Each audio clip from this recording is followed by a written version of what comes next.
بسم اللہ الرحمن الرحیم۔ السلام علیکم، ویلکم ٹو مائی چینل۔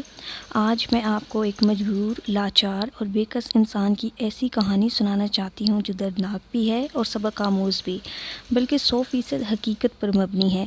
اسے سن کر آپ کو اندازہ ہو جائے گا کہ آدمی حالات کے ہاتھوں کتنا مجبور ہوتا ہے۔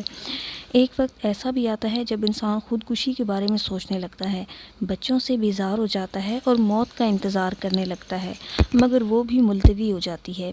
موت کی جتنی خواہش کرتا ہے وہ اتنی ہی دور ہوتی چلی جاتی ہے اور پھر زندگی کچھوے کی چال کی مانند گزرتی رہتی ہے۔ ایک دن میں ضلع قصور کے ایک مشہور بزرگ کے مزار پر حاضر ہوا۔ وہ جمعرات کا دن تھا اور محفل سماع ہو رہی تھی۔ مجھے قوالیاں سننے کا بہت شوق ہے۔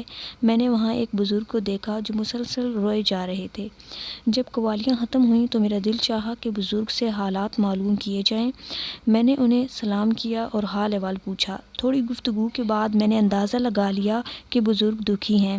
میرا جی چاہا کہ ان سے تفصیل سے گفتگو کی جائے۔ میں انہیں اپنے گھر لے آیا اور جو کچھ ہو سکتا تھا خاطر تواضع کی۔ معلوم ہوا کہ آپ للیانی کے نزدیک ایک قصبہ ستوکی سے تشریف لائے ہیں۔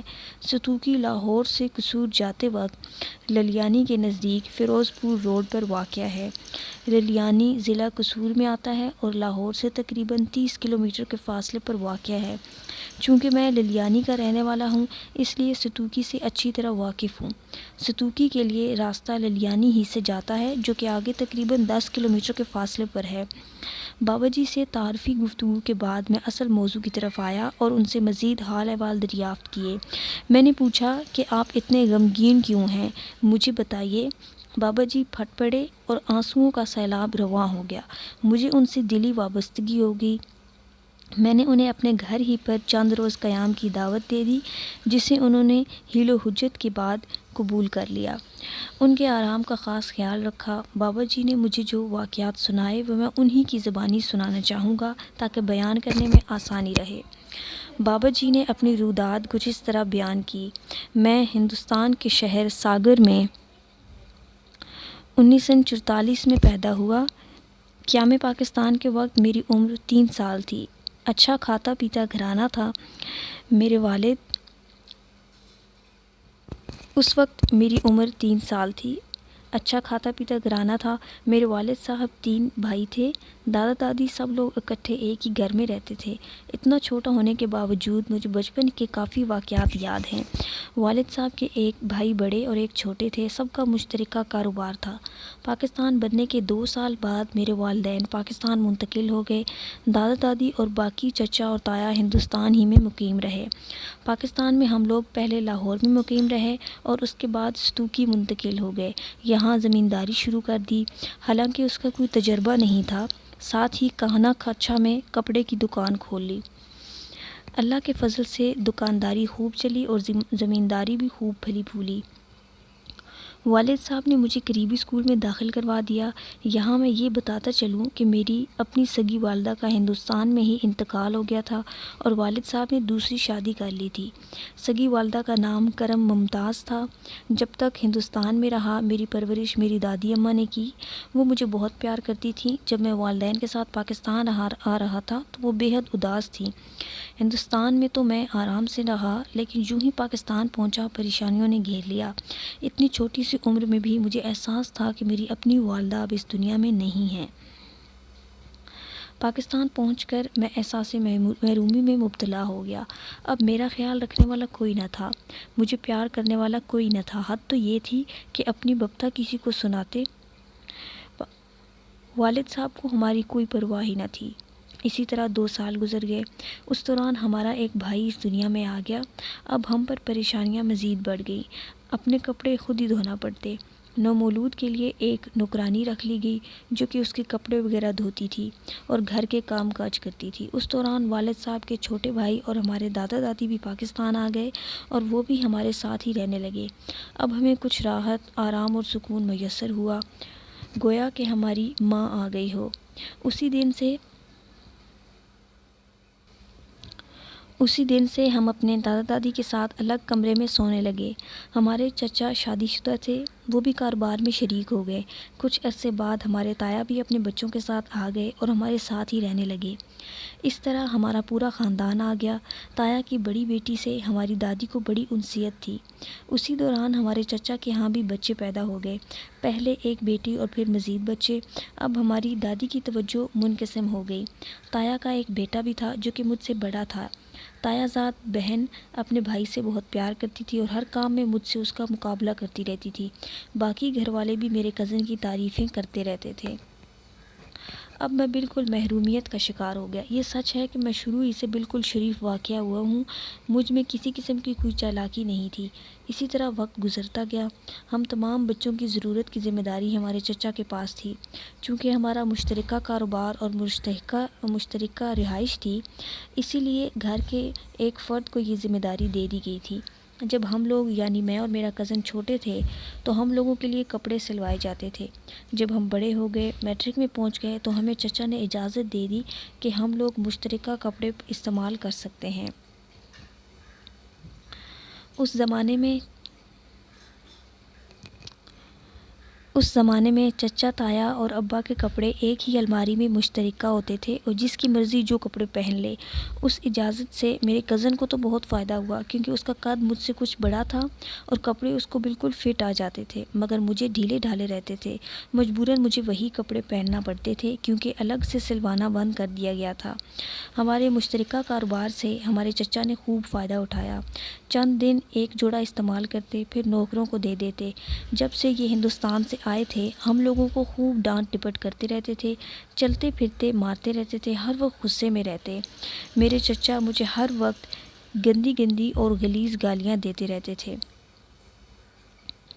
چھوٹا ہونے کا سب سے زیادہ فائدہ انہوں نے ہی اٹھایا۔ ہمارے والد صاحب کو ہماری بالکل پرواہ نہ تھی۔ اب جو ہمارے بھائی بہن دوسری ماں سے بڑے ہو رہے تھے، ان کی توجہ ہماری طرف کم سے کم تر ہوتی جا رہی تھی۔ دادی اماں اگر کبھی میری طرفداری کرتی تو انہیں چچا صاحب ڈانٹتے تھے کہ وہ مجھے بگاڑ رہی ہیں۔ اس طرح ان پر بھی پابندیاں لگنا شروع ہو گئیں۔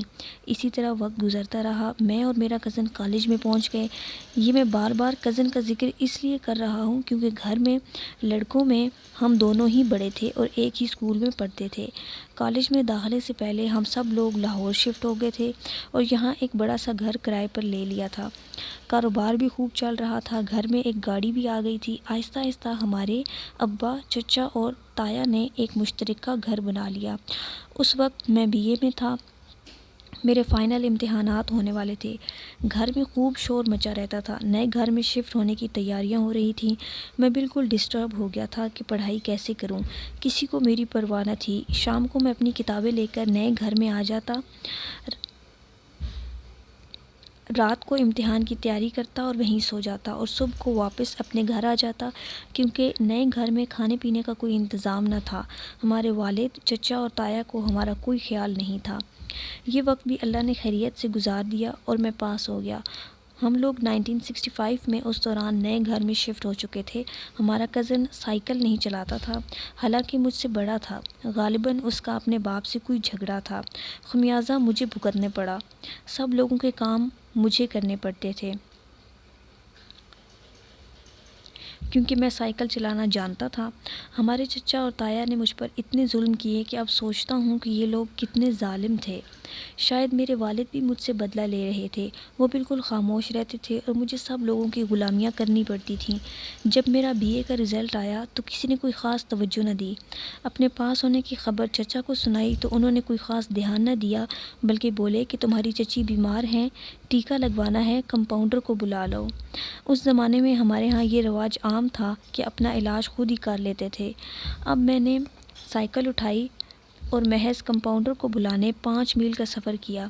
بی اے کرنے کے بعد میں نے یونیورسٹی میں داخلہ لے لیا اور 2 سال میں ایم اے کر لیا۔ ہمارا گھر ابھی بھی مشترکہ تھا، سب لوگوں کا کھانا ایک ہی کچن میں پکتا تھا۔ ایک وقت آیا کہ کاروبار نہ ہونے کے برابر ہو گیا، اس لیے سب نے الگ الگ کاروبار شروع کرنے کا فیصلہ کیا۔ والد صاحب نے بھی اپنا الگ کاروبار 1966 میں سائنس کا شروع کر دیا۔ ایم اے کرنے کے بعد مجھے بھی شامل کر لیا۔ ابھی میرے دوسرے سوتیلے بھائی چھوٹے تھے۔ کاروبار میں میرا دل نہ لگتا تھا کیونکہ یہاں اپنے ضمیر کو بیچنا پڑتا تھا، ان پڑھ لوگوں کو جی حضور کہنا پڑتا تھا۔ میرے دل پر بڑا بوجھ رہتا تھا اور اپنی بے عزتی محسوس کرتا۔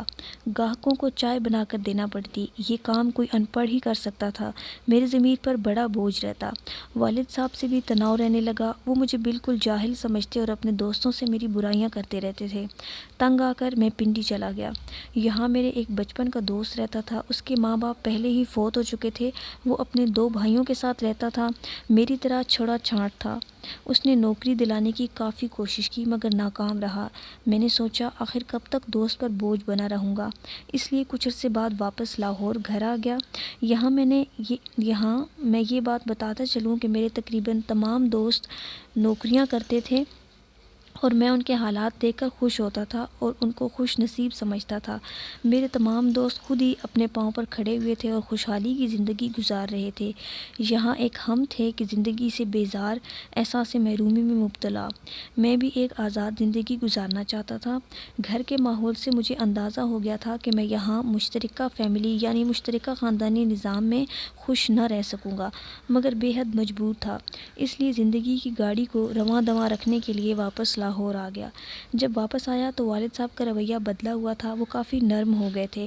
دوبارہ ان کے ساتھ کاروبار میں شریک ہو گیا۔ میں چونکہ پڑھا لکھا تھا اس لیے جلد ہی کاروبار کو سمجھ لیا۔ اب حالات اچھے ہونے لگے تھے، میرے تمام دوستوں کی شادیاں ہو گئی تھیں، صرف ایک میں ہی رہ گیا تھا۔ کچھ عرصے بعد میں نے اپنی پسند کا اظہار کر دیا۔ وہ اپنے ہی خاندان سے تعلق رکھتی تھی، نہایت ہی شریف اور پڑھی لکھی فیملی تھی۔ گھر میں خسر پسر ہوئی اور تمام بزرگوں نے ناپسندیدگی کا اظہار کر دیا، مگر میری بات مان لی گئی اور شادی ہو گئی۔ یہ شادی کیا ہوئی، ہماری شامت ہی آ گئی۔ ہمارے والدین، چچا تایا وغیرہ بہت بڑے جہیز کی توقعات رکھتے تھے۔ مجھے گھر والوں کی توقعات کا سوچ کر بہت دکھ ہوتا تھا۔ ہماری بیوی کے والد محض ایک سرکاری ملازم تھے، نہایت ایماندار، نیک اور پابند صوم و صلات کے۔ بھلا ان کی اتنی آمدنی کہاں کہ وہ کاروباری لوگوں کی خواہشات پوری کر سکیں۔ جب شادی کے بعد رخصتی ہونے والی تھی، اس وقت لڑکی والوں نے بلایا کہ آ کر جہیز دیکھ لیں اور پیک کر لیں۔ ہمارے والد محترم اتنے افسردہ تھے کہ کہنے لگے ان کو لے جاؤ، یہ دیکھ لیں گے، یعنی میری طرف اشارہ تھا کہ میں جا کر دیکھوں۔ اس سے میں نے اندازہ لگایا کہ جہیز کی تفصیل ان تک یعنی والد صاحب تک پہلے ہی پہنچ چکی ہوگی، اس لیے وہ اب جانا نہیں چاہتے تھے۔ جہیز نہ ہونے کے برابر تھا۔ گھر والوں کی باتیں سن کر میرے دل پر کیا گزری یہ میں ہی جانتا ہوں۔ اس وقت میں نے محسوس کیا کہ واقعی اس گھر میں میرا کوئی بھی ہمدرد نہیں ہے، یہاں تک کہ ہمارے دادا دادی تک بہک گئے تھے۔ کسی میں ہمت ہوتی تو ان سے پوچھتا کہ اے چچا تایو، تمہاری شادیوں میں کتنا جہیز ملا تھا؟ کیا تمہاری بیویاں سونے چاندی سے لدی ہوئی آئی تھیں؟ کیا اللہ نے تمہیں پہلے ہی بہت کچھ نہیں دے رکھا تھا جو تم لالچ کر رہے ہو؟ جب شادی کے بعد جب گھر پہنچے تو عورتوں نے کورام مچایا ہوا تھا، کیونکہ اب بات کرنے کی آزادی تھی۔ ہماری چچی، تائی اور تایا زاد بڑی بہن بہت آگے آگے تھیں۔ طرح طرح کی باتیں میری کانوں میں آ رہی تھیں۔ سب جہیز کا رونا رو رہے تھے۔ اسی دوران ہماری تائی نے فرمایا کہ آئندہ بارات حیدرآباد سندھ نہیں جائے گی۔ میں واضح کرنا چاہتا ہوں کہ ہمارے بہت سے قریبی رشتہ دار حیدرآباد سندھ میں رہتے ہیں اور میری بارات بھی وہیں گئی تھی۔ سن 1970 میں شادی ہوئی تھی۔ آگے آنے والے حالات سے میں نے اندازہ لگایا کہ دراصل ہماری چچی اور تائی اپنی اپنی بیٹیوں کا رشتہ مجھ سے کرنا چاہتی تھیں، جس میں وہ ناکام ہو گئی تھیں۔ دوسری وجہ یہ تھی کہ چونکہ میرا رشتہ جہاں ہوا تھا ان سے خاندانی رنجشیں تھیں، آپس کے تعلقات اچھے نہ تھے۔ میرے چچا اور تایا کو یہ دکھ تھا کہ ایک غریب گھرانے کی بیٹی ہمارے امیر گھرانے میں آ کر خوب عیش کرے گی، جبکہ ان کو فکر نہ تھی کہ اپنی بیٹیاں نہ جانے کہیں کسی غریب گھرانے میں نہ دینا پڑیں، کیونکہ ہمارے ہاں شادیاں صرف انتہائی قریبی رشتہ داروں میں یا گھر کے گھر میں بزرگان کروانے کی سوچ رکھتے تھے۔ ان لوگوں کا یہ رویہ دیکھ کر میں بڑا پریشان ہوتا۔ افسوس تو اس بات کا ہوتا کہ ہمارے والد صاحب بھی اپنے بھائیوں کے ہم نوا بن گئے تھے۔ ہم لوگوں کے باہر گھومنے پھرنے سے بھی یہ سب لوگ ناک منہ چڑھاتے۔ ہمارے لیے کوئی الگ سے کمرہ بھی نہ بنایا گیا تھا۔ ایک جگہ خالی پڑی تھی، وہاں والد صاحب نے ارادہ کیا کہ ہمارے لیے کمرہ بنا دیا جائے۔ اس پر ان کے بھائیوں نے اعتراض کر دیا۔ اس طرح کچھ دنوں کے بعد ہی ہمارے والد چچا تایا نے گھر کو تقسیم کر لیا۔ کچن تو پہلے ہی الگ الگ ہو گئے تھے، گھر کا سارا کام میری بیوی کے سپرد کر دیا گیا۔ کھانا پکانا، کپڑے دھونا، صفائی کرنا، مہمانوں کی خاطر تواضع کرنا۔ میں تو بھائی اپنی بیوی کی ہمت کی داد دیتا ہوں، مجھ سے کبھی کوئی شکایت نہیں کرتی تھی، سب کچھ برداشت کرتی رہتی تاکہ گھر میں دنگا فساد نہ ہو۔ غریب گھر کی بیٹی اور کر بھی کیا سکتی تھی، سب گھر والوں کی غلامی اس کی قسمت میں لکھا تھا۔ میں بھی بڑا مجبور تھا۔ ہم میاں بیوی اپنے گھر والوں سے اتنے خوف زدہ رہتے تھے کہ سیر و تفریح کے لیے بھی اکیلے نہ جا سکتے تھے، حتیٰ کہ ہم دونوں میاں بیوی گھر والوں کے سامنے اکٹھے ایک صوفے پر بھی نہ بیٹھ سکتے تھے۔ چچا تایا کے بچوں اور اپنی بہنوں کو ساتھ لے کر جانا پڑتا تھا، اگر کبھی نہ لے جاتے تو سب کے منہ پھول جاتے۔ مجھے باغات میں گھومنے پھرنے کا بہت شوق تھا، بس ہماری سیرگاہ صرف باغات یا تاریخی مقامات ہوتے تھے۔ ہماری شادی میں تصاویر بھی کوئی خاص نہیں بنی تھی کیونکہ اس زمانے میں ایسا فیشن نہیں تھا۔ بہرحال ہمیں یہ شوق تھا کہ اپنی ایک تصویر یادگار کے طور پر اسٹوڈیو سے بنوائیں، مگر اس کے لیے بھی اکیلے جانا مشکل تھا۔ ساتھ میں بہن کی تصویر بھی کھنچوائی گئی، اگر اسے شامل نہ کرتے تو والدین افسردہ ہو جاتے، یعنی میاں بیوی بھی اپنی مرضی سے اپنی تصویر نہیں بنوا سکتے تھے۔ گھر میں کافی خوشحالی تھی، گاڑی تھی، ٹیلی فون تھا جو کہ اس زمانے میں بڑی بات ہوتی تھی، مگر ہماری بیوی اپنے گھر والوں کو فون بھی نہ کر سکتی تھی کیونکہ ان کے گھر فون اس زمانے میں نہیں تھا۔ ہماری بیوی بے حد خوف زدہ رہتی تھی، اسی لیے وہ کوئی ایسا کام نہیں کرنا چاہتی تھی جس سے لڑائی جھگڑے ہوں۔ آہستہ آہستہ وقت گزرتا گیا، اللہ تعالیٰ نے ایک بیٹا عطا کر دیا، ماشاءاللہ تندرست، صحت مند اور خوبصورت تھا۔ اب ہمارے گھر میں رونق آ گئی تھی، اپنے غم کو بھول کر بیٹے کے پیار میں کھو گئے، گویا اللہ نے ہمیں ایک کھلونا دے دیا تھا۔ سب گھر والوں کا رویہ ویسا ہی رہا جیسا کہ میں نے پہلے ذکر کیا تھا۔ ہمارا تایا زاد بھائی مجھ سے بڑا تھا لیکن میری شادی اس سے پہلے ہو گئی تھی، اسی لیے تایا اور ان کی فیملی ہم لوگوں سے سخت متنفر تھے، وہ ہمارے بیٹے سے سخت نفرت کرنے لگے تھے۔ اس وقت ایک واقعہ یاد آ رہا ہے، ہمارے چچا کا سب سے چھوٹا بیٹا ہمارے بڑے بیٹے سے تقریباً 1 سال ہی بڑا ہوگا۔ جب ہمارا بیٹا چلنے پھرنے لگا تو وہ اپنے چچا یعنی ہمارے چچا کے بیٹے کے ساتھ کھیل رہا تھا کیونکہ گھر میں اس کا ہم عمر اور کوئی نہ تھا۔ ہمارے تایا اپنے بھائی کے بیٹے کی انگلی پکڑ کر لان میں سے اسے سیر کروانے لگے تو انہوں نے ہمارے بیٹے پر کوئی توجہ نہیں دی۔ حالانکہ میرا بیٹا چھوٹا تھا، وہ بیچارہ کھڑا معصومیت سے دیکھتا رہا۔ یہ منظر دیکھ کر مجھے بے حد رنج ہوا اور میرے آنسو آ گئے۔ اتنی شدید نفرت کرتے تھے یہ سب لوگ میرے بچے سے۔ میرا بیٹا 1 سال کا ہو گیا، ہم میاں بیوی نے اس کی پہلی سالگرہ منانے کا فیصلہ کیا، خوب تیاریاں کی، کیک وغیرہ کا آرڈر دیا گیا، رشتہ داروں کو بھی بلایا گیا تاکہ اچھی رونق ہو جائے، کیک کاٹا گیا، تصاویر بنائی گئیں، مگر ایک بات بہت بری لگی، ہمارے سگے والد اور دوسری والدہ سمیت چچا چچی، تایا تائی وغیرہ کوئی بھی ہماری تقریب میں شامل نہ ہوا۔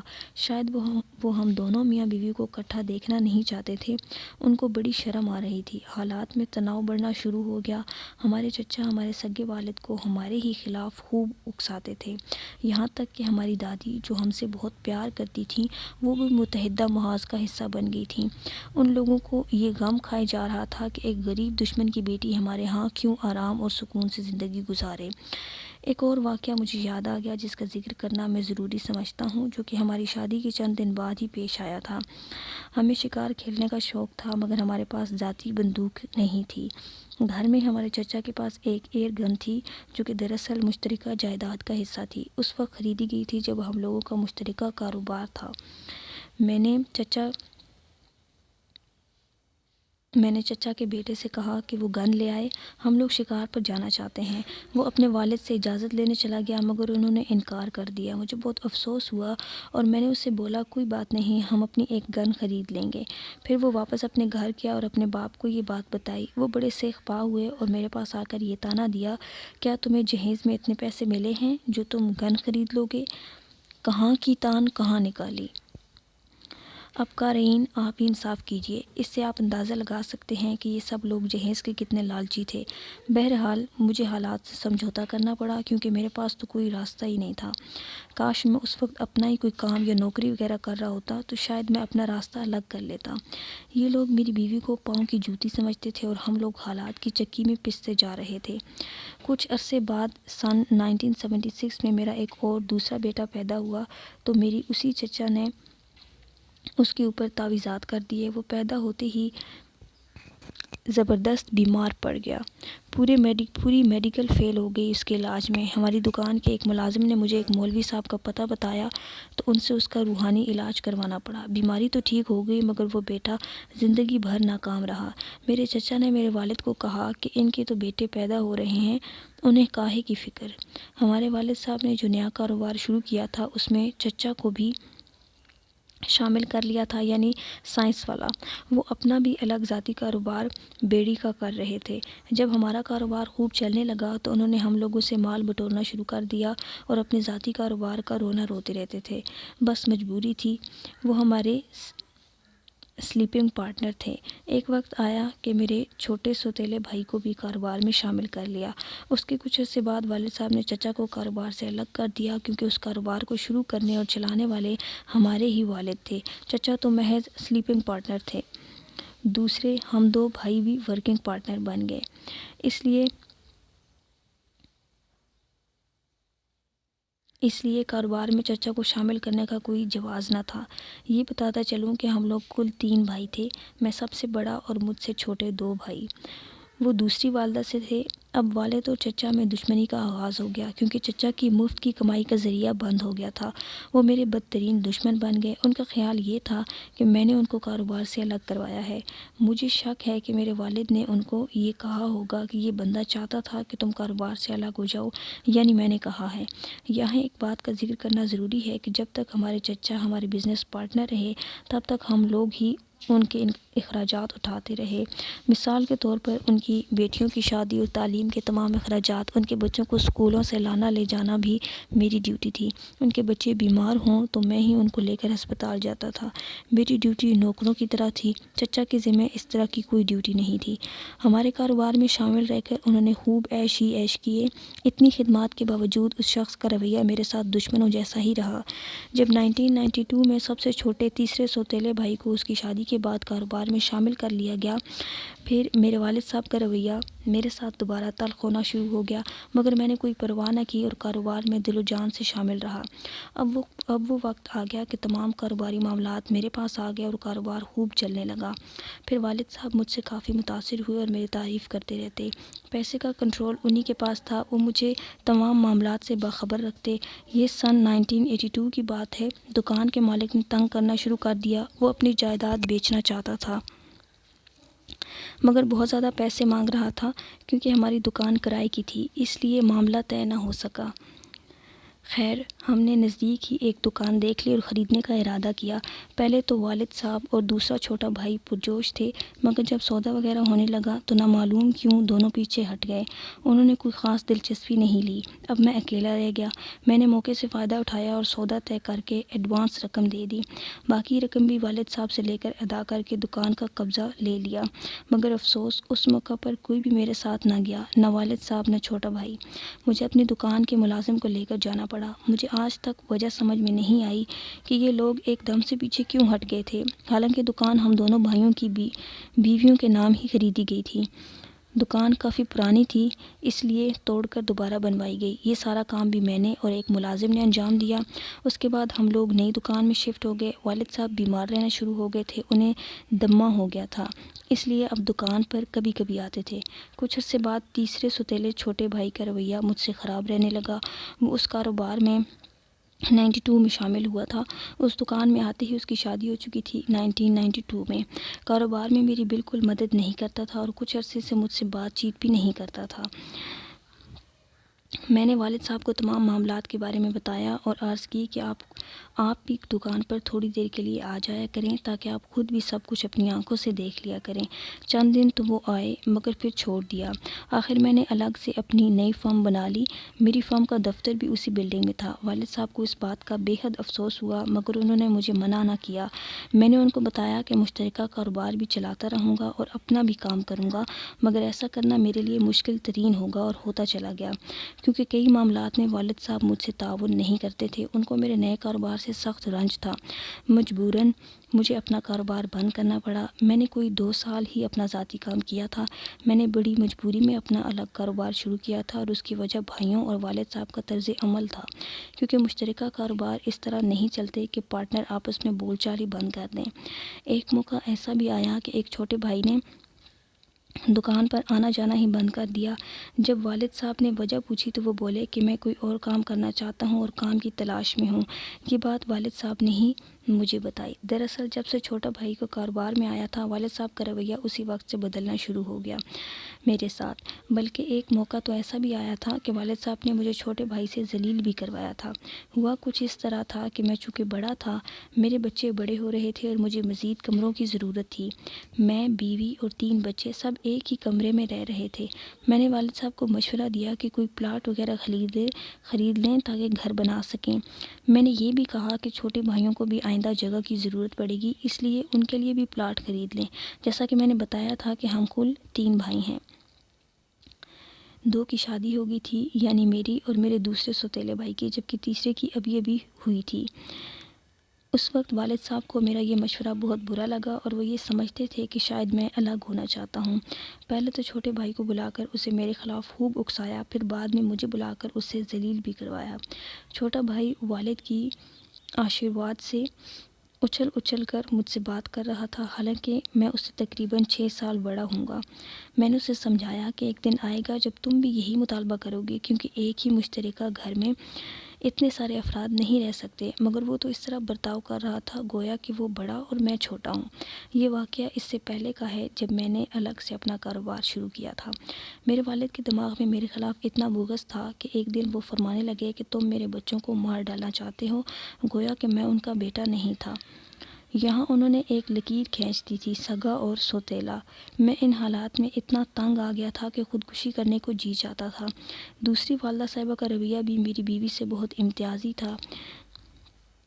جب کسی مہمان کو دعوت دینا ہوتی تو میری دوسری والدہ حساب لگاتی کہ کس دن میری بیوی کی کھانا پکانے کی باری ہے، بس اسی دن مہمان کو دعوت دیتی تھیں۔ اپنی چھوٹی بہو کا بہت خیال رکھتی تھیں کہ اسے کوئی کام نہ کرنا پڑے۔ جب سب سے چھوٹی تیسری بہو کی کھانا پکانے کی باری ہوتی تو ساتھ خود بھی بیٹھ جاتی اور روٹیاں پکانے میں مدد کرنے لگتیں۔ والد صاحب بھی ایسا ہی طرز عمل رکھتے۔ میری بیوی دوپہر کو جب سو رہی ہوتی تو اس کو جگا کر چائے بنواتے اور کسی بہو سے کبھی کچھ نہ کہتے۔ مجھے تو کبھی کبھی ایسا لگتا تھا شاید یہ میرے سگے ہیں ہی نہیں، بلکہ سوتیلے باپ ہیں، اور تھا بھی یہی کہ ماں سوتیلی تھی لیکن باپ تو سگا تھا۔ میں تو اپنی شادی کا ذکر کر ہی چکا ہوں، نہ کوئی بینڈ، نہ کوئی باجا، نہ ہی تصاویر، بالکل سادگی سے ہوئی، لیکن اپنے 2 سگے بیٹوں یعنی میرے 2 سوتیلے بھائیوں کی شادیاں بڑی دھوم دھام سے کیں۔ ایک کی شادی میں تو فوجی بینڈ بھی آیا تھا اور دوسری کی شادی پر بھی بے دریغ پیسہ خرچ کیا۔ ایک واقعہ سناتا ہوں جو میرے سینے پر کرندہ ہو گیا ہے۔ یہ 1978 کی بات تھی، جب میرے منجلے سوتیلے بھائی کی شادی ہو رہی تھی تو میں خود ویڈیو بنا رہا تھا، کیونکہ مجھے فوٹوگرافی کا کافی شوق تھا۔ میرے پاس اس زمانے کا مووی کیمرہ تھا جو پروجیکٹر پہ چلتا تھا۔ اس زمانے میں کمرشل مووی نہیں بنتی تھی، نہ VCR تھے گھر میں۔ اس وقت VCR والے کیمرے پاکستان نہیں آئے تھے، یہ صرف پروجیکٹر والا ساؤنڈ لیس مووی کیمرہ تھا۔ اتفاق سے میرے کیمرے کا سیل خراب ہو گیا۔ میرے ساتھ ایک اور ایکسپرٹ بھی تھے، انہوں نے جلدی سے سیل نکال کر کپڑے سے خوب صاف کیا تاکہ کسی طرح مووی بن جائے، مگر کیمرہ تھوڑا چلتا اور پھر بند ہو جاتا۔ اب دیکھیے ہمارے والد محترم کیا فرماتے ہیں۔ کہنے لگے کہ اسے یعنی مجھے یہ غم ہے کہ اس کی شادی میں مووی نہیں بنی تھی، اسی لیے اس نے جان بوجھ کر کیمرہ خراب کر دیا ہے۔ اس بات سے آپ خود اندازہ لگا لیں کہ آیا وہ مجھے سگا بیٹا تسلیم کرتے تھے یا سوتیلا۔ ایک تو میں مووی بنا رہا تھا جو میرا کام نہیں تھا، دوسرا ملزم بھی میں ٹھہرایا جا رہا تھا۔ اگر والد صاحب کو اتنا شک و شبہ تھا تو پہلے کسی ایکسپرٹ کا انتظام کر لیا ہوتا اور اپنی مرضی کی فلم بنوا لیتے۔ سب سے چھوٹا تیسرا سوتیلا بھائی بھی جب کاروبار میں شامل ہو گیا تو میرے ساتھ شروع میں کچھ دن اچھی طرح پیش آیا، جیسا میں کہوں ویسا ہی کرتا تھا۔ میں نے اس کو بھی کاروبار کے ایک شعبے سے منسلک کر دیا، مگر کچھ ہی دنوں بعد وہ بدلنا شروع ہو گیا۔ والد صاحب دونوں چھوٹے بھائیوں سے مشورے کرنے لگے اور مجھ سے فاصلے بڑھانے لگے۔ اسی طرح اب ہم لوگوں کے درمیان تناؤ کافی بڑھ گیا اور کاروبار زوال پذیر ہونا شروع ہو گیا۔ والد صاحب بھی بیمار رہنے لگے اور پھر فوت ہو گئے۔ یہ 1995 تھا جب والد فوت ہوئے۔ جیسا کہ میں بتا چکا ہوں کہ والد صاحب کی زندگی میں ہی میں نے سب سے چھوٹے سوتیلے بھائی کو پارٹنر بنایا تھا، کیونکہ پہلے وہ پارٹنر نہیں تھا، البتہ کاروبار میں کبھی کبھی ساتھ ہوتا تھا، حالانکہ منجلا سوتیلا بھائی مخالفت کر رہا تھا۔ میرے والد کے 40ویں پہ چھوٹے سوتیلے بھائی نے مجھے کسی بات پہ کہا تھا کہ میں آپ کو قیامت تک معاف نہیں کروں گا۔ یہ اس کے الفاظ تھے۔ 1996 کی بات ہوگی۔ میں نے بھی جواباً اس کو کہہ دیا تھا کہ ہم تم سے بڑے ہیں، ہم تمہیں چانٹا بھی مار سکتے ہیں۔ تو اسی بات پہ یہ دونوں میاں بیوی مجھ پر تعویذ کر آئے، اور یہ تعویذ اس کی بیوی کے اشارے پہ ہوئے تھے۔ یہ 1996 میں ہوئے تھے۔ ان تعویذات کا مجھے کافی عرصے بعد پتہ چلا تھا۔ ہم بھائیوں نے والد صاحب کے انتقال کے بعد ان کا کاروباری حصہ پورے کا پورا سب سے چھوٹے بھائی کو دے دیا۔ پارٹنر تو وہ پہلے ہی بنا لیا گیا تھا، اب الٹا اس کا حصہ ہم سب سے زیادہ ہو گیا، گو کہ نئی پارٹنرشپ ڈیڈ لکھی گئی۔ اب ہم لوگ برابر کے حصے دار تھے۔ ابھی نئی فارم کو قائم ہوئے فقط 6 ماہ ہی ہوئے تھے کہ اسی سب سے چھوٹے بھائی نے اپنے بڑے بھائی سے مل کر شور مچانا شروع کر دیا کہ فارم ختم کرو اور اپنے اپنے حصے بانٹو، دکان بیچو اور ہمیں حصہ دو۔ میں بڑا حیران ہوا کہ اسے کیا ہو گیا ہے۔ میں نے دونوں کو سمجھایا کہ اتنی جلدی کیوں کاروبار ختم کر رہے ہو، لوگ کیا کہیں گے، ابھی والد کو فوت ہوئے 6 ماہ ہی تو ہوئے ہیں، اس کو دکان بیچنے کی پڑ گئی۔ مگر میری آواز کسی نے نہیں سنی۔ میں یہ واضح کر دوں کہ دکان میرے اور منجلے بھائی کی بیویوں کے نام تھی، اس میں کسی اور کا کوئی حصہ نہیں بنتا تھا۔ گھر میں ہمارے چچا بہکانے والوں میں پیش تھے، ساتھ ہی سب سے چھوٹے سوتیلے بھائی کے سسرال والے بھی میرے ان دونوں بھائیوں کے کان بھرنے لگے تھے، بلکہ وہ تو بہت ہی خطرناک ترین لوگ تھے، جادو ٹونا تعویذات و عملیات کروانے والے لوگ، اور ان کا تو ایک ایسا جادوگر بھی واقف تھا جو پیسے ہی کام ہونے کے بعد لیتا تھا۔ وہ کالا علم میں بہت ماہر تھا۔ اس کا نام سجاد عرف سجادہ تھا۔ وہ صوبہ سندھ کے شہری کوٹری کی بہار کالونی میں رہتا تھا۔ اسے بابا بہاری بھی کہتے تھے۔ پورے محلے کو معلوم تھا کہ یہ مانا ہوا جادوگر ہے جو پیسے ہی کام ہونے کے بعد لیتا ہے۔ تیسرے چھوٹے سوتیلے بھائی کا سالہ اس کے پاس جاتا ہے تعویذات کروانے۔ اس کا نام شیخ اسرائیل تھا۔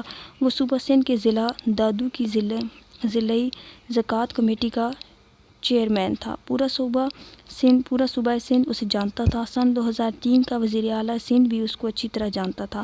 اس زمانے میں ضلع جام شروع نہیں بنا تھا۔ اسرائیل نے مرتے دم تک تعویذات کیے، ہم لوگوں پہ مر گیا مگر باز نہیں آیا۔ اس کے خلاف تو وزیر اعلیٰ سندھ نے 2003 میں ہی سندھ کے اردو مقامی اخبارات میں باقاعدہ خبر بھی شائع کی تھی کہ وزیر اعلیٰ سندھ نے اسرائیل کے خلاف تحقیقات کا حکم دے دیا۔ یہ سرخی تھی۔ ایک مقامی اخبار میں یہ خبر بھی شائع ہوئی تھی۔ اب میرے ارد گرد گھیرا تنگ ہونا شروع ہو گیا تھا اور بالآخر مجھے دکان بیچنا ہی پڑی۔ 1998 میں دکان بیچ دی گئی۔ سارا کاروبار میں نے چلایا۔ والد صاحب تو دکان پہ بیٹھتے تھے، محنت میں کرتا تھا، جو کماتا تھا وہ سب والد صاحب کے کہنے پہ انہی کی جھولی میں ڈالنا پڑتا تھا۔ جبکہ ہم دونوں باپ بیٹا برابر کے پارٹنر تھے، وہ کمائی تو برابر تقسیم ہونا چاہیے تھی۔ وہ مرتے دم تک اپنے پاس رکھے رہے، مرنے کے بعد اپنے سگوں کو نواز گئے۔ مجھے صرف دکان بیچنے کا ملا، بلکہ اس کا بھی آدھا، کیونکہ وہ 2 کے نام تھی۔ دراصل میرے خلاف یہ ایک سوچی سمجھی سازش تھی، کیونکہ دونوں چھوٹے سوتیلے بھائی کوئی نیا کاروبار کرنا چاہتے تھے، صرف میں ہی پرانا کاروبار کرنا چاہتا تھا۔ اس لیے انہوں نے سوچا کہ جب دکان بک جائے گی تو اس کے پاؤں کٹ جائیں گے، یہ کہیں کا نہیں رہے گا۔ میں نے بڑی محنت سے دکان خریدی اور بنوائی تھی، اس کے بیچنے کا غم سوائے میرے اور کس کو ہو سکتا تھا۔ وہ بھائی جس نے دکان خریدنے اور قبضہ لینے میں میری کوئی مدد نہیں کی تھی، اب بیچنے میں آگے تھا، حالانکہ وہ خود بھی آدھے حصے کا مالک تھا۔ مزے کی بات یہ ہے کہ سب سے چھوٹا تیسرا سوتیلا بھائی جس نے یہ سازش تیار کی تھی، ظاہر کر رہا تھا کہ گویا اسے دکان بیچنے کا بہت غم ہو۔ میں نے اس کو دکان بکنے پر آنسو بہاتے دیکھا۔ کتنا چالاک آدمی تھا یہ، اتنا ہی میسنا بنتا ہے۔ آج اس کے پاس کروڑوں کی رقم ہے، جو رقم کاروبار ختم ہونے کے بعد اصولی طور پر تینوں بھائیوں میں تقسیم ہونا تھی، یہ دونوں سوتیلے بھائی کھا گئے۔ اسی طرح ایک بات کا اور پتہ چلا، دوسرے سوتیلے بھائی کی زبانی معلوم ہوا کہ آپ سوچ نہیں سکتے کہ آپ چچا کے پاس اتنی رقم کہ انہوں نے ایمنسٹی اسکیم میں پیسہ وائٹ کروایا ہے اور کروڑ کی مد میں صرف ٹیکس دیا ہے۔ آپ تصور نہیں کر سکتے ان کے پاس کتنا پیسہ نہیں ہوگا۔ بیڑی کا کام کرتے تھے، اس میں اتنی آمدن کہاں کہ کوئی کروڑوں کما لے۔ یہ بات میرے اس سوتیلے بھائی نے میری بیوی کے سامنے کہی، وہ خود اس کی چشمدید گواہ ہے۔ یہ سن 1990 تا 95 کے درمیان کی بات تھی۔ اور تو اور میرے چچا نے اپنی ہی بیگم کو خود یہاں تک کہا تھا کہ ہمارے پاس اتنا پیسہ ہے، ساری عمر گنتی رہو گی، کبھی ختم نہیں ہوگا، تم فکر مت کرو، ساری عمر عیش کریں گے یہ لوگ۔ یہ خبر ہمارے گھر تک خود پہنچی تھی۔ اس تمام کارروائی کے دوران منجلا سوتیلا بھائی بھی مجھ سے بات نہ کرتا تھا۔ ایک دفعہ تو ایسا بھی ہوا تھا کہ میرا منجلا سوتیلا بھائی مجھ سے کسی بات پہ ناراض تھا تو وہ دکان کے اندر ہی میرے اوپر پیپر ویٹ مارنے کو دوڑا تھا۔ یہ 1987 کی بات ہوگی۔ دکان کے ملازم اکبر نے مجھے بچا لیا تھا، وہ ایک دم سامنے آ گیا تھا۔ بس یہیں سے میری تباہی کا آغاز ہو گیا۔ 1998 سے میں کوئی اور کام بھی نہ کر سکا۔ بچوں کو میں نے نوکریوں کی طرف راغب کر دیا۔ بڑا بیٹا انجینئر بن گیا، لیکن اس کو نوکری آئی ٹی یعنی انفارمیشن ٹیکنالوجی میں ملی، جو اس کی لائن نہیں تھی۔ سب سے چھوٹا تیسرا بیٹا بھی نوکری پر لگ گیا، وہ بھی آئی ٹی میں ہی لگا۔ میرے دونوں چھوٹے بچے مکمل طور پر تعلیم یافتہ نہ ہو سکے۔ میرے تیسرے چھوٹے سوتیلے بھائی نے اپنی بیوی کے ساتھ مل کر میرے اور میری بیوی بچوں پہ اپنے سسرال والوں سے مل کر تعویذات کر دیے، جس کی وجہ سے میرا دوسرا بیٹا روزگار سے محروم رہا اور اس کی تعلیم بھی نہ ہو سکی، اس کی شادی بھی نہ ہو سکی، وہ دل کا مریض بن کر رہ گیا، وہی جو پیدا ہوتے ہی بیمار ہوا تھا، جس پر ہمارے چچا نے تعویذ کیے تھے 1976 میں۔ یہ میں آپ کو پہلے بھی بتا چکا ہوں۔ ایک بڑے بیٹے کی شادی بھی بدماشوں میں میرے تایا کی اولادوں میں تعویذات کے ذریعے ہوئی، جو کہ ہم غیروں میں چاہتے تھے، وہی جو بڑا بیٹا انجینئر بن گیا ہے، مگر ناکام انجینئر۔ اس کی بیوی بھی بہت بیہودہ نکلی۔ ہم میاں بیوی اس کے ماموں ممانی تھے، وہ ہم پر رعب جماتی تھی۔ بالآخر میرے بیٹے کو ورغلا کے بیرون ملک ہمیشہ کے لیے لے گئی۔ اس کا باپ یعنی میرے بیٹے کا سسر بھی مجھے کسی بات پہ بلیک میل کر رہا تھا۔ ایک دن وہ ایک بلیک میلر نکلا، اس کا نام لائق تھا، دراصل وہ لائق نہیں نالائق تھا۔ یہ شادی 2002 میں ہوئی تھی۔ میرے بڑے بیٹے کی شادی بھی زبردستی میرے تایا زاد کزن جو مجھ سے بڑا ہے نے زبردستی کروائی تھی، جبکہ ہم لوگ غیروں میں چاہتے تھے۔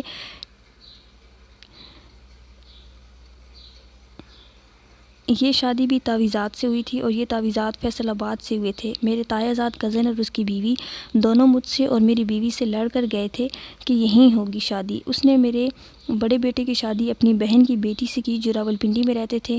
یہ تعویذ 2001 میں ہوئے تھے کیونکہ منگنی 1 سال پہلے ہوئی تھی۔ اس وقت ایک بڑے اور ایک سب سے چھوٹے کی شادیاں ہوئی ہیں۔ منجلا بیٹا بے روزگار اور دل کا مریض ہے، اسی لیے اس کی شادی نہ ہو سکی۔ تیسرے بیٹے کی شادی بھی کچھ ٹھیک لوگوں میں نہ ہو سکی۔ میرے خیال میں یہ بھی تعویذات کے اثرات ہیں۔ ہمارے گھر اور زندگی کو بزرگوں نے تمام کیا، ہمارے بزرگ ٹھیک نہیں تھے۔ ایک اور بات کا پتہ چلا، میرے تایا زاد کزن جو مجھ سے بڑا ہے نے مجھے بتایا کہ تمہارے والد نے تو اپنی سگی اولاد تک کو نہیں چھوڑا تھا، اس نے اس پر تعویذ کروائے تھے اور اپنے ہی سب سے چھوٹے بیٹے کو بھیجا تھا، اور میں بھی ساتھ گیا تھا۔ میں اپنی مرضی سے نہیں گیا تھا، یعنی تمہارے باپ نے سگی اولاد پہ تعویذ کیے تھے، ان کو اس کی شادی ناپسند تھی، اس نے پسند کی شادی کی تھی اور یہ تعویذ فیصل آباد سے ہوئے تھے۔ باپ نے کیا معلوم تم پر بھی نہ کیے ہوں تعویذ، کہ تم نے اپنا الگ کاروبار شروع کر دیا تھا اور تمہارے والد تمہاری شادی بھی اپنے بھائیوں کی بیٹیوں سے چاہتے تھے، اس بات کی کوئی گارنٹی نہیں۔ میرے سب سے چھوٹے سوتیلے بھائی کو بھی شرم نہ آئی، اس نے 1985 میں حج کیا تھا اور 1987 میں باپ کے کہنے پہ اپنے ہی سگے بھائی پہ تعویذات کیے۔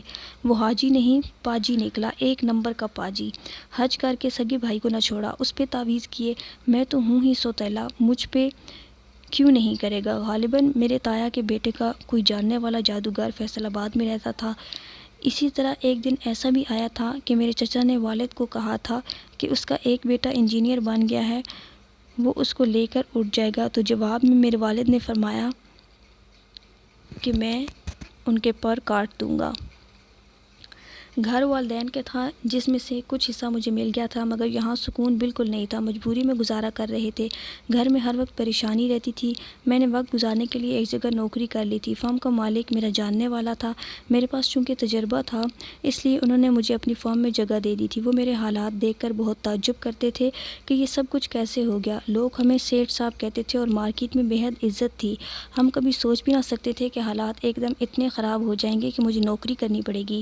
کبھی کبھی فرم کے مالک سے بھی گھریلو حالات پر بات چیت ہو جاتی تھی۔ وہ میری بےحد عزت کرتے تھے، مگر کبھی کبھی وہ کچھ ایسی باتیں بھی کہہ جاتے تھے کہ جس سے دل کو ایک جھٹکا سا لگتا تھا اور میں اپنے آپ کو کوسنے لگ جاتا۔ ایک دن مجھے کہنے لگے، یہ سب کچھ اس وجہ سے ہوا ہے کہ تمہاری کوئی بیٹی نہیں ہے۔ مجھے اس طعنے کا بےحد رنج ہوا۔ کیا یہ میرے اختیار میں تھا؟ دنیا میں میری طرح کتنے لوگ ہوں گے جن کے ہاں کوئی بیٹی نہیں ہے اور ماشاءاللہ خوش و خرم زندگی گزار رہے ہیں۔ میں نے تو کئی ایسے خاندانوں کو دیکھا اور سنا ہے کہ ان کے ہاں ایک بھی بیٹا نہیں، صرف بیٹیاں ہیں، اور وہ بھی 10-10 12-12، مگر وہ قسم پرسی کی زندگی گزار رہے ہیں۔ میرا تو یہ ایمان ہے کہ بیٹا ہو یا بیٹی، اس میں انسان کا کوئی اختیار نہیں ہے، اور اگر اس کے ہاں بیٹی پیدا نہیں ہوتی تو رزق تو اللہ ہی نے دینا ہے۔ ایسی باتیں عموماً وہ لوگ ہی کرتے ہیں جن کو اللہ نے بیٹیوں سے نوازا ہو۔ ہمارے دفتر میں جہاں میں نوکری کرتا تھا، یہ بات پورے سٹاف کو معلوم ہو گئی تھی۔ وہ لوگ بھی جانتے بوجھتے ہوئے مجھ سے بار بار یہی سوال کرتے تھے کہ آپ کے کتنے بچے ہیں؟ تو رزق تو اللہ ہی نے دینا ہے۔ ایسی باتیں عموماً وہ لوگ ہی کرتے ہیں جن کو اللہ تعالیٰ نے بیٹیوں سے نوازا ہو۔ ہمارے دفتر میں جہاں میں نوکری کرتا تھا، یہ بات پورے سٹاف کو معلوم ہو گئی تھی۔ وہ لوگ بھی جانتے بوجھتے ہوئے مجھ سے بار بار یہی سوال کرتے تھے کہ آپ کے کتنے بچے ہیں؟ جب میں انہیں بتاتا کہ میرے 3 بیٹے ہیں تو وہ تعجب سے پوچھتے، کوئی بیٹی نہیں ہے؟ مجھے ان لوگوں کی باتوں سے سخت مایوسی ہونے لگی تھی۔ میں تو اپنا غم بھلانے دفتر آتا تھا، مگر یہاں مجھے پریشان کیا جانے لگا تھا۔ گھر میں بھی پریشانی بڑھنے لگی۔ بچوں کی شادی کے بعد بہوؤں نے گھر کے کام کاج میں اپنی ساس یعنی میری بیوی کا کوئی ہاتھ نہ بٹایا۔ 2 بہوؤں کے ہونے کے باوجود میری بیوی کو گھر کے سارے کام بڑھاپے میں خود کرنے پڑتے تھے اور آج تک کرنے پڑ رہے ہیں۔ دراصل آج کل کی بہو نہیں ہوتی بلکہ بہو ہوتی ہے۔ وہ بھوتنی کی طرح سر پر سوار ہو جاتی ہے۔ جب میری بیوی بہو بن کر آئی تھی تو اس وقت بھی اس کو سارے کام خود کرنا پڑتے تھے اور اب بھی خود کرنے پڑتے ہیں۔ معلوم نہیں کن گناہوں کی سزا مل رہی تھی۔ شاید یہ پسند کی شادی کا انجام ہے۔ منجلے بیٹے کی مجھے بے حد فکر لگی رہتی ہے۔ اس کی تو گھر میں کوئی عزت نہیں ہے آج بھی۔ اس کو تو کوئی بھی قبول کرنے کو تیار نہیں کیونکہ وہ بے روزگار اور دل کا مریض ہے۔ اب میں دفتری حالات سے بھی تنگ آ گیا ہوں اور گھریلو پریشانیوں سے بھی۔ ہمارے گھر کو ایسی نظر بد لگ گئی تھی کہ حالات درست ہی نہیں ہونے پہ آ رہے تھے۔ بچوں میں ناچاکی بڑھنے لگی ہے، اسی لیے میں الگ رہنے کا ارادہ کر لیا۔ ستوکی گاؤں میں ہم لوگ پہلے بھی رہ چکے تھے اور لوگ بھی واقف تھے، اس لیے یہاں میں نے ایک چھوٹا سا مکان خرید لیا۔ میں، بیوی اور دوسرا منجلا بیٹا یہاں شفٹ ہو گئے ہیں۔ نوکری چھوڑ دی ہے۔ یہاں آ کر ہم لوگوں نے گھر میں ہی بچوں کو تعلیم دینے کا سلسلہ شروع کر دیا ہے۔ کافی بچے آ جاتے ہیں، ان کو دینی و دنیاوی تعلیم دی جاتی ہے۔ درود و سلام کی محفلیں بھی ہوتی ہیں، ذکر و اذکار بھی ہوتا ہے۔ قصور میں بزرگ کے مزار پر بھی باقاعدگی سے حاضری دیتا ہوں۔ محفل سماع میں بھی شرکت بھی کرتا ہوں۔ دوسرا بیٹا بچوں کو کمپیوٹر کی تعلیم دیتا ہے۔ بس یہی ہماری آمدنی کے ذریعے ہیں، جو مل جائے روکھی سکھی کھا لیتے ہیں۔ ہمیں ایک اچھی اور نیک بہو چاہیے تھی اور کچھ نہیں، جو ہماری بیٹی بن کر رہتی ہے، مگر ایسا نہ ہو سکا۔ روتا اس لیے ہوں کہ ہم لوگوں نے زندگی بھر دکھ درد اٹھائے اور ہمارے اپنے بھی ہمارے کام نہ آئے۔ دراصل وہ ہمارے اپنے تھے ہی نہیں۔ حج کرنے کی تمنا تھی، وہ بھی پوری نہ ہو سکی۔ جب ہم بھائی الگ الگ ہوئے تھے، میں نے اپنا کاروبار شروع کرنے کی کافی کوششیں کی تھیں، مگر ہر دفعہ ناکام رہا، تعویذات کی وجہ سے۔ میرے دل میں ہر وقت ایک خوف سا رہتا تھا۔ بچے اس وقت زیر تعلیم تھے اور چھوٹے تھے۔ جب ہم بھائیوں کا مشترکہ کاروبار ختم ہوا، اس وقت پیسہ بہت محدود تھا۔ پھر بھی کئی کاروبار کیے مگر ہر بار ناکام رہا۔ جب ہم بھائیوں کا مشترکہ کاروبار تھا، اس وقت میں بہت ہمت والا اور کاروبار کا مرکزی کردار تھا، مگر علیحدگی کے بعد نہ جانے کیا ہو گیا تھا کہ دل میں ہر وقت ایک انجانا سا خوف رہنے لگا تھا۔ کئی بار روحانی علاج بھی کروایا مگر کوئی افاقہ نہ ہوا۔ حالات جوں کے توں ہی رہے۔ میری قوت ارادی کم سے کم تر ہوتی چلی گئی۔ کسی نے مجھے یہ بھی بتایا کہ تم پر کافی پرانے جادو کا اثر ہے۔ جب تاریخ کا حساب لگایا گیا تو یہ وہی تاریخ بنتی تھی جب میں نے والد صاحب کی زندگی میں اپنا الگ کاروبار شروع کیا تھا، اور پھر بعد میں جلد ہی وہ کاروبار بند کر دیا گیا تھا کیونکہ والد صاحب ناراض ہو گئے تھے۔ کسی نے مجھے یہ بھی بتایا کہ تمہیں ایک بہت بڑے حصے سے محروم کر دیا گیا ہے۔ مجھے یاد آ رہا ہے کہ ایک دفعہ سب سے چھوٹے بھائی نے مجھ سے والد صاحب کی وفات کے بعد ایک سادہ کاغذ پر دستخط کروائے تھے اور یہ کہا تھا کہ یہ لیٹر بینک مینیجر خود لکھ لے گا۔ بینک میں ابا جی کا اکاؤنٹ تھا، وہاں سے پیسے نکلوانے تھے۔ مجھے یہ بتایا کہ تھوڑی سی رقم ہے، میں نے بلا چوں چرا دستخط کر دیے تھے، اب اللہ ہی جانتا ہے کہ اس میں کتنی رقم تھی۔ دوسرا واقعہ بھی اسی طرح کا ہے، یہ ابا جی کے زندگی میں ہوا تھا۔ یہی سب سے چھوٹے ستیلے بھائی نے ابا جی کے حیات میں ایک کورے کاغذ پر میری بیوی سے دستخط کروائے تھے اور یہ کہا تھا کہ بینک سے ایک سرٹیفکیٹ کیش کروانا ہے جو کہ میری بیوی کے نام تھا۔ درخواست میں یہ لکھنا ہے کہ زکوٰۃ نہ کاٹی جائے۔ جب میں گھر آیا تو بیوی نے مجھے یہ بات بتائی۔ مجھے بڑا تعجب ہوا کہ میری غیر موجودگی میں میری بیوی سے کورے کاغذ پر دستخط کیسے کروا لیے۔ اب چونکہ والد صاحب حیات تھے اس لیے خاموش رہا۔ روحانی علاج کروانے والے کی بات پر مجھے یہ دو واقعات یاد آ گئے۔ خیر، مجھے اب اس کا رنج نہیں ہے، اب پچھتائے کیا ہو جب چڑیاں چگ گئیں کھیت۔ جس کی قسمت میں جتنا ہوتا ہے اتنا ہی ملتا ہے، مگر مجھے افسوس اس بات کا ہے کہ بچوں کو کاروباری نہ بنا سکا۔ نوکریوں کی وجہ سے بچے تقسیم ہو گئے اور سب کو اپنی اپنی پڑ گئی۔ اب بڑھاپے میں سزا بھگت رہا ہوں، موت کی دعائیں کرتا رہتا ہوں مگر وہ بھی دور بھاگتی جا رہی ہے۔ کبھی کبھی تو یہ بھی سوچتا ہوں کہ کاش میں نے شادی ہی نہ کی ہوتی۔ شادی نہ کرنے سے سب لوگ خوش رہتے ہیں اور پھر یہ ساری کہانی جنم ہی نہ لیتی۔ یہ پسند کی شادیوں کا انجام ہوتا ہے۔ نوکری کی وجہ سے ایک بیٹا اپنی فیملی کے ساتھ لاہور ہی میں رہتا ہے۔ آج کل تو بیچارہ وہ بھی بے روزگار ہے۔ مشترکہ گھر کا جو حصہ مجھے ملا تھا وہ وہیں مقیم ہے اور دوسرا تو بیرون ملک چلا گیا، بیوی بھگا کے لے گئی اسے۔ کبھی کبھی وہ بیٹا ہم لوگوں سے ملاقات کے لیے آ جاتا ہے جو لاہور میں رہتا ہے۔ بڑے بیٹے کے 3 بچے ہیں، ایک بیٹی اور 2 بیٹے، بڑے ہی پیارے بچے ہیں۔ میں آپ کو بتا نہیں سکتا کہ ہم لوگ اپنے پوتا پوتی کے بغیر کیسے زندگی گزار رہے ہیں۔ یہ ہماری آنکھوں میں ہر وقت بسے رہتے ہیں۔ بچے بھی ہم لوگوں سے بے حد مانوس ہیں۔ ہمیں بیٹے کی زبانی معلوم ہوا ہے کہ گھر میں آسیب ہیں، چیزیں غائب ہو جاتی ہیں۔ بڑے عالم دینوں سے رجوع کیا، وہ لوگ کہتے ہیں کہ گھر چھوڑ دو، آخر ہمیں تنگ کرنے کا مقصد کیا ہے؟ معلوم ہوا ہے کہ گھر پر کوئی قبضہ کرنا چاہتا ہے، اس لیے ہمیں تنگ کیا جا رہا ہے۔ آخر تنگ آ کر بیٹے نے ہمارے مشترکہ والے گھر کے اس حصے کو چھوڑ دیا اور پرائیویٹ سوسائٹی میں ایک چھوٹا سا گھر خرید لیا۔ مشترکہ والے گھر میں تالے لگا دیے ہیں، میں تو بالکل اس گھر میں نہیں جانا چاہتا۔ اب 2-2.5 سال بعد ہم لوگ گھر کی خبر لینے گئے تو دیکھا کہ میرے دونوں سوتیلے بھائیوں نے ہمارے والے حصے پر قبضہ کیا ہوا ہے۔ ایک بھائی اوپر اور دوسرا نیچے رہتا ہے۔ ہمارے گھر کی تقسیم کوئی تحریری شکل میں نہیں ہوئی تھی، انہوں نے جعلی کاغذات بنوا لیے ہیں اور یہ ظاہر کر دیا ہے کہ ہم نے اپنا حصہ انہیں بیچ دیا ہے۔ چچا اور تایا نے مرتے دم تک ان لوگوں کو سپورٹ کیا۔ ہم لوگوں میں اتنی طاقت بھی نہیں ہے کہ اپنے حقوق کی حفاظت کر سکیں۔ اب ہم نے اس کو بھی اللہ کی مرضی جان کر خاموشی اختیار کر لی ہے۔ مجھے قوی امید ہے کہ اللہ ہی اس سب کا حساب کتاب لے گا، کیونکہ میرا ایمان ہے کہ اللہ ہمیشہ مظلوم کا ساتھ دیتا ہے۔ میں تو ہمیشہ اللہ سے ہی مدد مانگتا ہوں، بس اسی طرح زندگی کے دن پورے کر رہا ہوں۔ بس یہی میری کہانی ہے۔ میں نے دیکھا کہ بابا جی کا چہرہ آنسوؤں سے تر تھا۔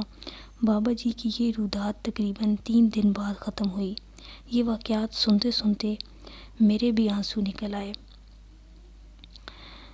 مجھے بابا جی سے بے حد پیار ہو گیا تھا اور میں نے انہیں اپنے باپ کا درجہ دے دیا تھا۔ اتفاق سے میرے بھی ماں باپ نہیں ہیں، میرے ماں باپ تو بچپن ہی میں فوت ہو گئے تھے۔ میں نے بابا جی سے درخواست کی کہ اب وہ میرے پاس ہی رہا کریں، مگر وہ نہ مانے، کہنے لگے کہ میں کسی پر بوجھ نہیں بننا چاہتا، ہاں کبھی کبھی آ جایا کروں گا۔